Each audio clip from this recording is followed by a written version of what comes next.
ತಿಪಟೂರು ತಾಲೂಕು ಕಾಂಗ್ರೆಸ್ ಸಮಿತಿ ವತಿಯಿಂದ ಮಾನ್ಯ ಮುಖ್ಯಮಂತ್ರಿ ಶ್ರೀ ಸಿದ್ದರಾಮಯ್ಯನವರ ವಿರುದ್ಧ ರಾಜ್ಯಪಾಲರ ರಾಜಕೀಯ ಪ್ರೇರಿತ ಪ್ರಾಸಿಕ್ಯೂಷನ್ಗೆ ಅನುಮತಿ ನೀಡಿರುವುದನ್ನು ವಿರೋಧಿಸಿ ಬೃಹತ್ ಪ್ರತಿಭಟನೆ ಹಮ್ಮಿಕೊಳ್ಳಲಾಗಿತ್ತು.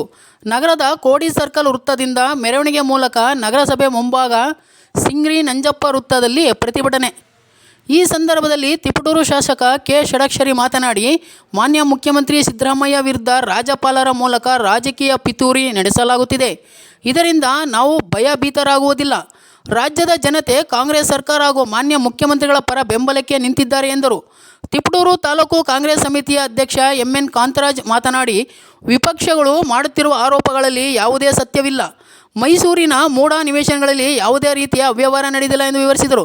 ಪ್ರತಿಭಟನೆ ಕಾರ್ಯಕ್ರಮದಲ್ಲಿ ಟಿ.ಎನ್. ಪ್ರಕಾಶ್, ಸಿ.ಬಿ. ಶಶಿಧರ್, ಸೈಫ್ ಉಲ್ಲಾ, ಶಫಿಯುಲ್ಲಾ ಶರೀಫ್, ಕಾಂಗ್ರೆಸ್ ಪಕ್ಷದ ನಗರಸಭೆ ಸದಸ್ಯರು, ಮುಖಂಡರು ಹಾಗೂ ಕಾರ್ಯಕರ್ತರು ಬಹು ಸಂಖ್ಯೆಯಲ್ಲಿ ಪಾಲ್ಗೊಂಡಿದ್ದರು.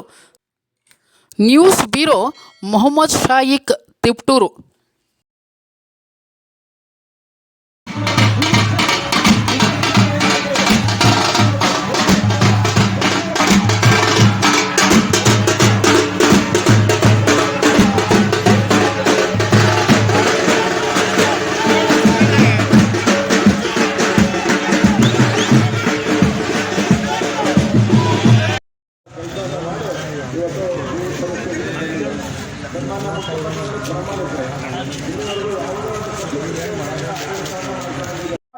ಅದರ ಪ್ರಕಾರ ನಿಂಗಾಬಿನ್ ಜವರ ಇವರಿಗೆ 3 ಜನ ಮಕ್ಕಳು. ಮೊದಲನೆಗೆ ಮಗ ಮಲ್ಲಯ್ಯ, ಎರಡನೆಯ ಮೈಲಾರಯ್ಯ ಮತ್ತು ಮೂರನೆಯ ಜೆ. ದೇವರಾಜು.